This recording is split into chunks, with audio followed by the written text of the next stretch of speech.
Hey Doc, it's Chris Burfield, and welcome to the Chiropractic Underground's Q&A session where you get to ask me any practice building question your big heart desires. And today we have an excellent question from Dr. Sherry. She wants to know more about PI marketing. So this is what she wrote in. She asks, Chris, what's the best way to market to people that have been in a recent motor vehicle accident? Great question. I get this question all the time. As a matter of fact, I had a doc on Facebook today private message me and say, hey, do you teach any PI marketing stuff? I'm interested in learning more about that. And I don't specifically teach anything on that topic, but I'll tell you how I did it in our clinic. And I feel that what we did was really successful. So here's what we did. We went and we found some different PI clinics around the Metroplex. I live in the Dallas-Fort Worth area. And the great thing about PI marketing is that you don't have to just use the attorney down the street from you. You can use an attorney's office that could be 25, 30 miles away. Because when people are in a motor vehicle accident, they don't necessarily call the person right down the street. They'll go onto Google and they'll log on and they'll type in automobile accident attorney or, motor vehicle accident attorney or something like that. And they'll go through and they'll look at all the different reviews of all the different attorneys that are listed on Google. And a lot of times they'll pick the person with the best reviews. And that might not be somebody that's just right down the street from you. It could be somebody that's 25, 30 miles away. Now, with that being said, that particular patient may actually live in your town and may be just down the street from your clinic, but they're going to use this attorney 25 miles out. So what I would do is I would go to Google, I would find the attorney with the best reviews, and then call those offices, and I would just ask to speak to the head case manager. You don't have to speak to the attorney. The case managers are really what call the shots over there.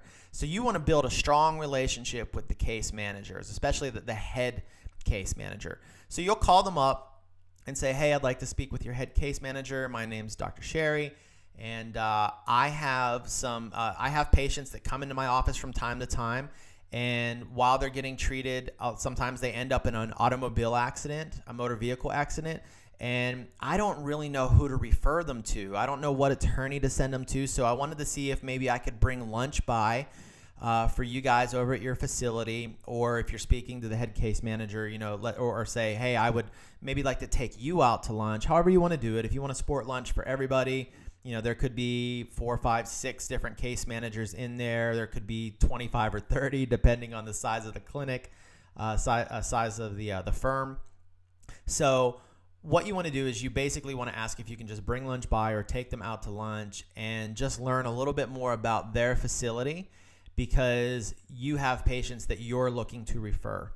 You don't want to make it about you. This is not about you getting new patients, even though ultimately, that's what we want in the back of our head, but we're not going to let them know that up front. So in other words, you're not going to say, hey, I'm looking to expand my PI practice, and I'm a great doctor and I'll take real good care of your people. So, if you could refer some people to me, I promise, I'll take good care of them, and I take letters of protection and all that stuff. You don't want to do that. You don't want to make it about you. You want to make it about them. Let them know that you're looking to refer business to them. And here's what's going to happen is that you guys are going to start to build a relationship, and then you may take them out to lunch again a couple weeks later or bring lunch by. And when you do have a patient that comes in, and we had them from time to time where a patient would get in a motor vehicle accident and they didn't have an attorney, and we would say, hey, look, you're going to want to get an attorney for this. And we would refer them to the attorneys that we were working with. So you're going to start doing that. They're going to start sending you people. As a matter of fact, they'll probably send you people before you actually send them people. So when they have somebody that calls them up and says, hey, I was in a motor vehicle accident and I'm in, Allen, Texas or whatever, they're going to say, oh, Dr. Sherry is in Allen, Texas, or wherever you are. And so let's send this patient over to Dr. Sherry. So, but they are going to be also at the same time looking to receive some referrals from you. And like I said, we did have people throughout the year. We'd probably have, anywhere from 8 to 10 patients that would get in a motor vehicle accident. And we would just say, hey, you're going to want to use this attorney. So anyway, hope that helps, Dr. Sherry. That's what I would focus on. And, like I said, in my office, we didn't focus on PI. that wasn't our number one thing, but I'd say maybe 15 to 20% of our practice were PI cases. It does create a nice additional stream of income into the office. So what I want you to do this week, go to Google, look up the reviews of some different PI attorneys in the area, call them, ask to speak to the case manager, and take them out to lunch. So hope this helps. In the meantime, keep saving lives.